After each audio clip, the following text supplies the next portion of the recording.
سب rejected لوگ ہیں، عوام نے ان کو ریجیکٹ کر دیا ہے۔ جب عوام نے ریجیکٹ کیا ہے تو آپ کے پاس ایک چوائس ہے کہ آپ چلے جائیں ٹریبیونلز میں۔ الیکشن کمیشن کی طرف سے ٹریبیونلز بنائے گئے، ہائی کورٹ کے ججز صاحبان بیٹھیں گے، وہ آپ کو سنیں گے۔ اگر آپ کے پاس ڈاکیومنٹڈ پروف ہے کسی کے خلاف تو ایکشن ضرور ہوگا۔ باقی پروونشل اسمبلی آف سندھ جس نے پاکستان بنایا ہے اس کو آپ ڈی گریڈ کرنے اگر آ رہے ہیں تو وہ آپ کی غلط فہمی ہے کہ آپ اسمبلی کو ڈی گریڈ کریں گے۔ پورا سندھ ہمارے ساتھ ہے، ہم نے پورے سندھ میں سویپ کیا ہے، پورا سندھ پروٹیکٹ کرے گی سندھ اسمبلی کو۔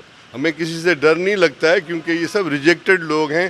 انہوں نے ابھی سے نہیں، شہید ذوالفقار علی بھٹو صاحب کے زمانے سے الیکشنز لڑتے آئے ہیں، وہ ہارتے آئے ہیں، تو ہمیں کوئی فرق نہیں پڑتا۔ ہم نے سارے ارینجمنٹس کیے ہوئے ہیں اور میں چاہتا ہوں کہ ان کو تھوڑا سا شرم آنا چاہیے کہ وہ اگر یہاں کے اسمبلی کے باہر آگے پروٹیسٹ کریں گے تو یہ بڑی افسوس کی بات ہے۔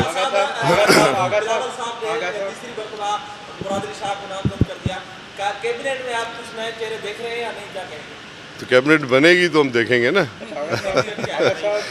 کیبنٹ جب بن جائے گی تو آپ کو سب نظر آئے گا۔ مراد علی شاہ ہیٹرک کر رہے ہیں، کیا وجہ ہے آپ ہیٹرک نہیں کر سکے؟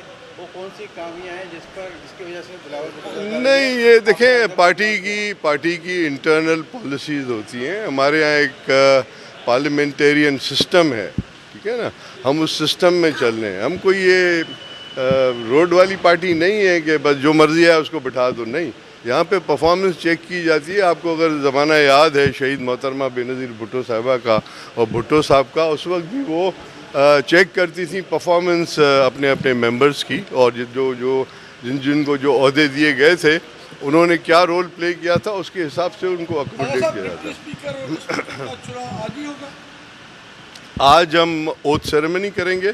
اوتھ سیریمنی کے بعد پھر اسپیکر اینڈ ڈپٹی اسپیکر کی نامینیشن فائل ہوگی اور کل ان کا الیکشن ہوگا۔